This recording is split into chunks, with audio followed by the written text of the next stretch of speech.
Well, second class for this second week wisdom literature class. Our textbook now page 20, it talks about biblical wisdom literature. So briefly, our author Richard Clifford talks about Proverbs, Job, Kohelet, Sirach, and Wisdom of Solomon. And first of all, about Proverbs,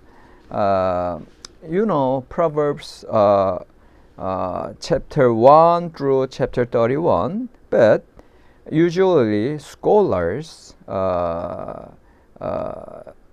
divide those Proverbs into two. So first part is Proverbs 1 through 9, and second part Proverbs 10 through 31. I will explain more detailed points later. Yet, you have to remember Proverbs 10 through 31, the latter part, were written earlier than the first part, Proverbs 1 through 9. Because Proverbs 1 to 9 is really a concise and complete whole, a unity.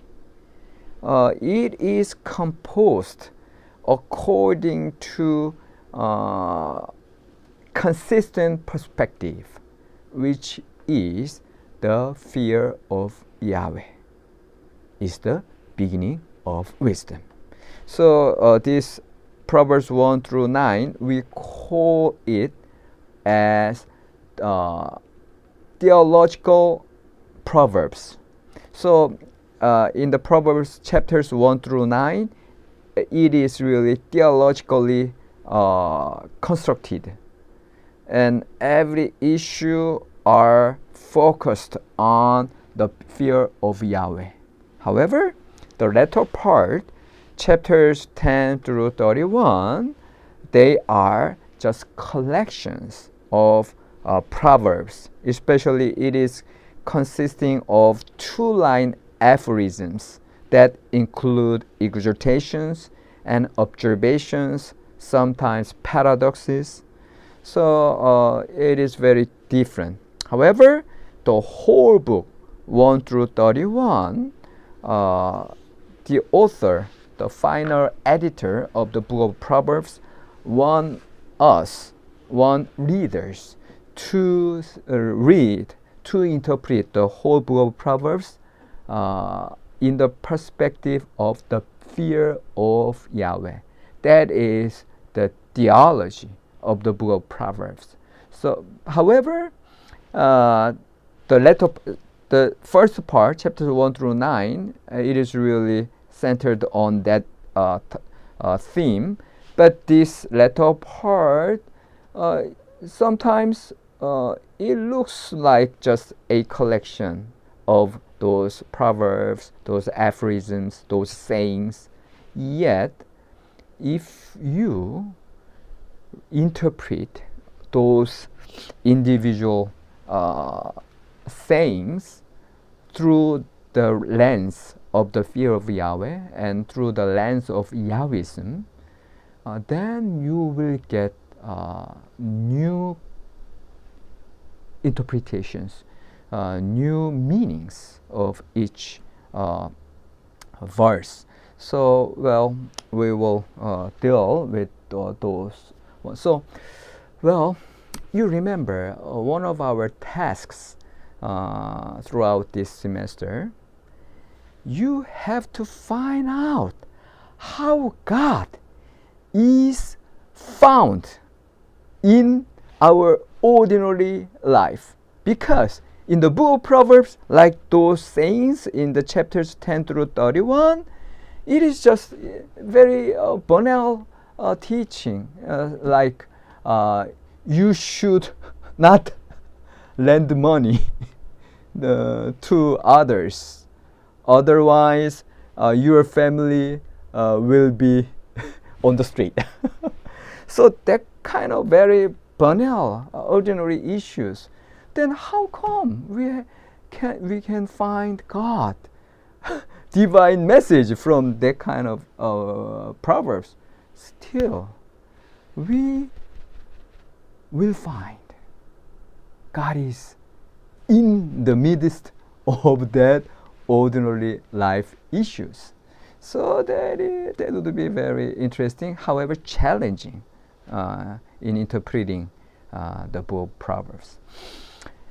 And one thing I mentioned about paradox, especially in the book of Proverbs,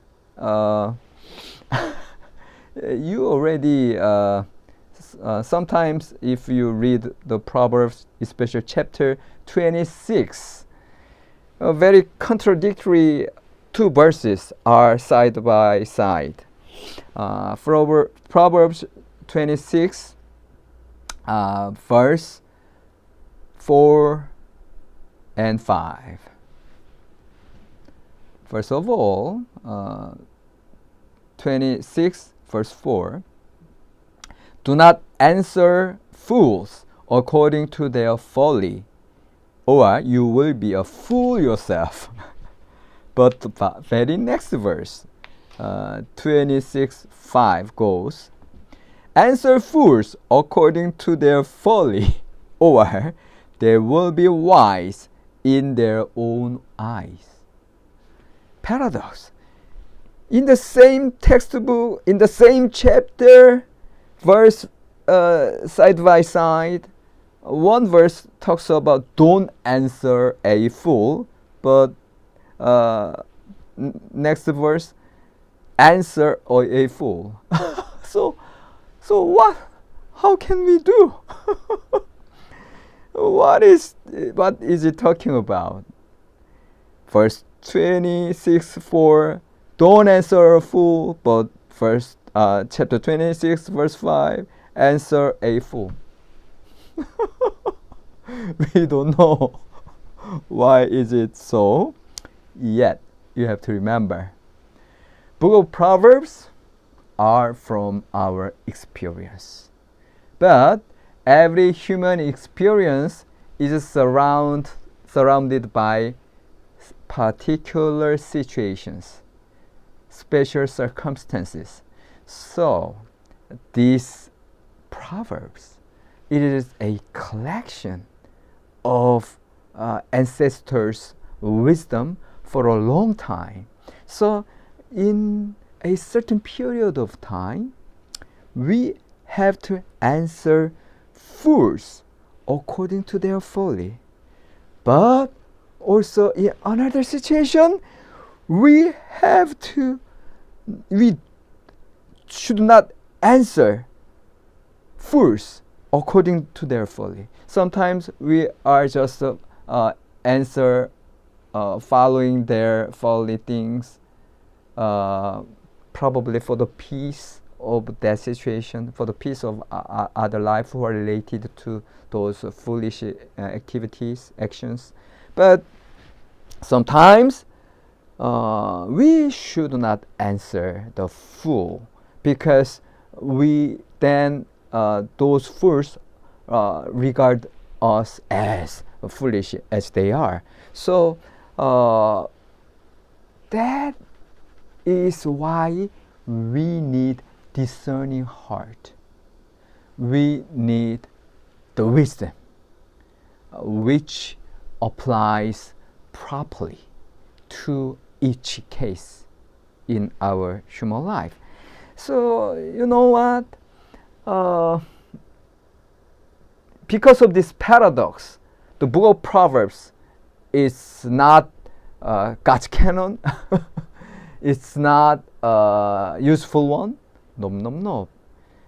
You have to remember all those teachings in the wisdom literature are related to our particular situations.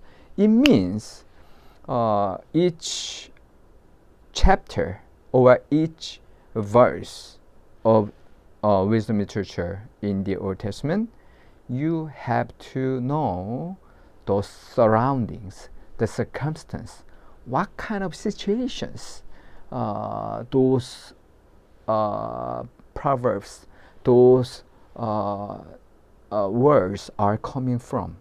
So it is very interesting. Also, sometimes it is very hard to interpret, but you have to remember that. And so if you summarize the whole chapters of the book of Proverbs in one issue, that would be how to master life. In the book of Proverbs, it really deals with the mastery of our human life. Okay? So it is very directly connected to eudaimonia, the teaching of happiness. So the book of Proverbs, if you are adhering to those teachings of the book of Proverbs, then you will master your life. Okay. Now, second, book of Job. Well, you know, the main question of the book of Job is how one faced disintegration with dignity and came back from the brink. That is our textbook says. Book of Job is really talks about how one faced disintegration with dignity and came back from the brink, from the hardship. So, Book of Job, it has a deeper question on the nature of God, human beings, and the created world. And I think it is very insightful. Our author says that it is a question on the nature of God, human beings, and created world. So you remember that there are three main poles, theological poles, or theological elements in wisdom literature. All the wisdom literature is talking about God, the nature of God, the nature of human beings, and about this created world. So these three elements are very important to remember. And every time you are interpreting the textbook, you should reflect on how God is being presented in this text, and how are human beings behaving here, and what is their nature, what is their real attributes in that kind of behavior. And also we are dealing with our world. So what kind of world is that? It is sinful one, or it can be delivered, and how can this world can be redeemed, and how it recovers the created order. So these kind of questions are always being repeated in the wisdom literature, trying to get the answers to those questions. And Kohelet now. Kohelet, the main question is how to overcome uncertainties of life and the inevitability of death. So you know, book of Ecclesiastes, the King Solomon in his old period, he is realizing everybody has faced with the ultimate point, that is death. So everybody is that like animals. So what is good thing for human beings? What is better things than animals? Because we are also we are always dying. Then we are not. We are no more than animals.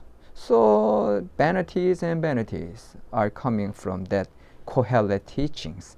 But at the same time, Kohelet tried to overcome this kind of ultimate limitation of death, and also uncertainties of human life. So it is interesting to see how the Kohelet is very flexible toward the tradition. So it looks like that he does not follow the traditional teachings or traditional doctrines. So retribution theory is very essential in the historical book and also Moses' teaching in the Pentateuch. But in the book of Job, that retribution theory looks like being denied by Job, right?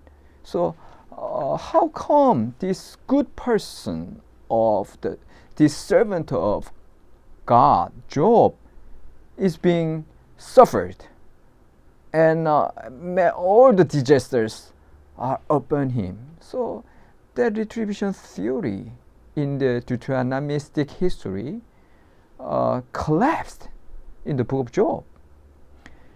Of course, in the conclusion of the book of Job, Job blessed double, and he recovered.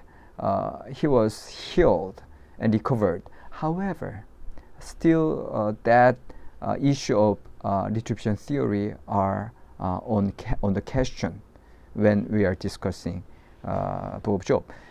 But here, Kohelet, the situation gets worse.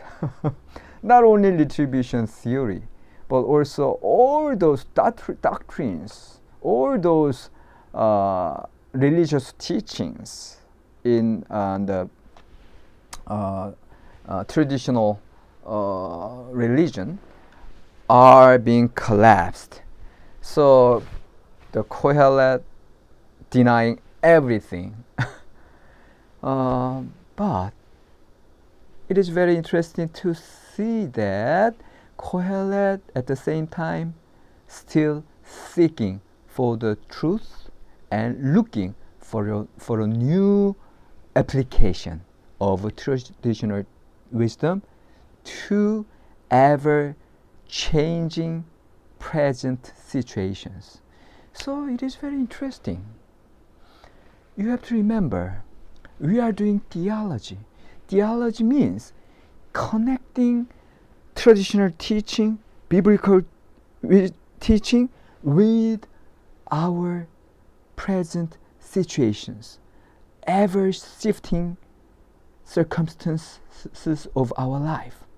So already Kohelet in the book of Ecclesiastes and in the book of Job, those are suffering realities. Those present situations are being applied, or those traditional teachings are trying to be integrated into realities, into our real life. So that is the work of theologian. So all the preachers are theologian, not only scholars, but all the pastors are theologian. And our theological task is to integrate, is to apply our biblical teachings, traditional doctrines into our real life. So that is what Kohelet is doing. That is the author of Book of Job is doing. Book of Proverbs a little bit different. Book of Proverbs are very orthodoxy. It stands on the orthodox teachings. Yet Book of Proverbs, Book of Job and Kohelet, it is kind of anti-orthodox, but they are not against the traditional teachings, but they are trying to harmonize. They are trying to get through that realities, that sufferings, that paradoxes, which are not understood according to traditional teaching. But when they are faced with the contradictions, with the paradox, with the problems, then they are trying to overcome those problems. Why is it so? Why is that so? Why the good person, righteous person, are being suffered? Then they are trying to call out, God, why these things are happening today? So this kind of struggling theological issues, this kind of problems, these sages, the wisdom teachers, are always raising, and they are trying to get through. They are trying to solve those problems, and all those efforts, all those new awakenings, new findings, new discoveries are in our wisdom literature. So it is very, very precious for us to remember their teachings and their struggles and their final conclusion. All right, then we go to Sirach. Sirach is not our canonical book, but it is deuterocanonical book or apocrypha. Sirach and also Wisdom of Solomon. And Sirach, the main question of Sirach is integration. It's really integration of the law and the wisdom. So you will find the law of Moses and the wisdom books are united one in the Ben Sira, in the book of Sirach. So we call Sirach or Ben Sira or Ecclesiasticus. Many titles it has. Our author says Sirach, and or sometimes I call Ben Sira. The author of Sirach is Ben Sira. So Ben Sira or traditionally Ecclesiasticus. So that's it's all together one book. And this book talks about the unity of the law and the wisdom.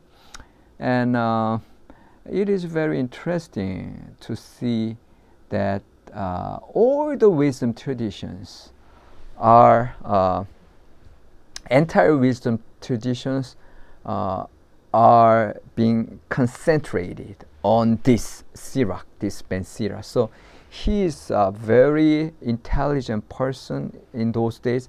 Well, this Sirach was written in 180 BCE.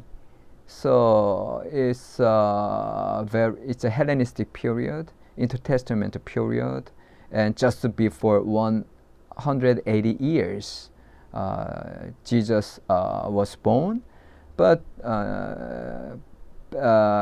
and this Sirach is really shows us how all those wisdom traditions are being arranged and are being understood in the contemporary Jews and just before Jesus' days. So it's a very important book, Sirach. And Wisdom of Solomon, it is later than Sirach. So it was written in Alexandria, and it is written in not Hebrew, but it is written in Greek. But this wisdom of Solomon, it has a question about how to answer the challenge of the Hellenistic world, Hellenistic worldview, Hellenistic civilization. So, in Alexandria, ancient city of Egypt, but it is very civilized one, most civilized city in the Hellenistic period, and so diaspora Jews were there, but many Hellenists who are very civilized and who are very intelligent, they are there. So the Jews who had that traditional teachings of the Hebrew Bible, they were being confused because this Hellenistic worldview, it looks more systematic, it looks more profound, and it really explains our real life more easily, more clearly than those Hebrew Bible teachings. So they are confused. But in that situations, the author of Wisdom of Solomon, he says that our wisdom book, our Old Testament God, He is a mystery wisdom, and our teachings are manifestation of the hidden power that rules this world. So, Stoicism, those or Platonism, that Hellenistic teachings, it really talks about that there is one ultimate being, and this general principle rules over all the world. So you have to understand this philosophy and this worldview, and this Hellenistic civilization is most best way to do.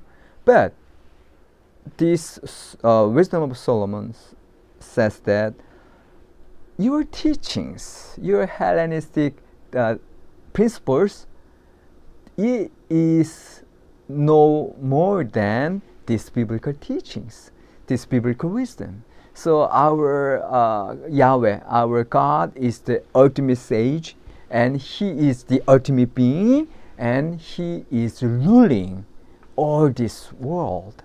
So for the confusing Jews in Alexandria, the author of Wisdom of Solomon are explaining how good and how proper their teachings, this Old Testament wisdom is. So all those people are following these traditional teachings. So now that's the end of this second class, and I will go to the third one. But before that, I will give you an assignment. You should remember these wisdom authors always try to preserve their tradition, their traditional teachings, but they also applying this traditional teaching to their contemporary situations, their problems, today's issues. So there is on the one hand, they are trying to preserve very conservative attitude, but on the other hand, very innovative attitude. They are trying to apply the old tradition into new situations. So this preservation and innovation, conservative and transformative, are going side by side. So our assignment is that now what is your traditional teaching you have to preserve? So I'm asking your different culture, your different ethnic backgrounds, and your churches, now I'm from Korean church, and some of you are from Indonesian churches, some of you Mexican churches, but every Christian has same message. However, you have your own tradition. For example, our Korean church tradition, we forbid drinking and smoking. So that kind of things, still I really I'm adhering to that teachings. So please let me you just write down about your tradition and conservative point, but at the same time you try to raise innovative point. So well, so far our church are doing this, but nowadays it should be changed, it should be transformed. So your assignment, on the one hand, you have to give me some traditions you have to preserve, but on the other hand, you have to give me some innovative points or innovative things your churches have to transform. So it is kind of a wisdom work, and it's kind of a theological work. Okay, that's assignment. Okay, I will go to the third class.